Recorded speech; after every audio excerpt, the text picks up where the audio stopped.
Ndugu zangu, huku nje kuna matatizo. Tulimkuta mama pale Ruangwa ana miaka 80. Mtoto wa kumzaa mwenyewe ameuza nyumba ya mirathi.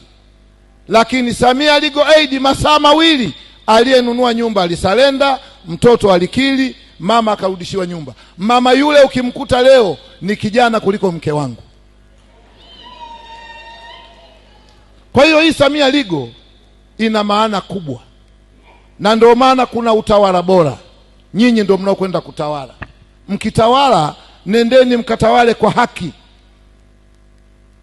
Isifike mahala unataka kumbagua mtu kwa sababu za kijinga.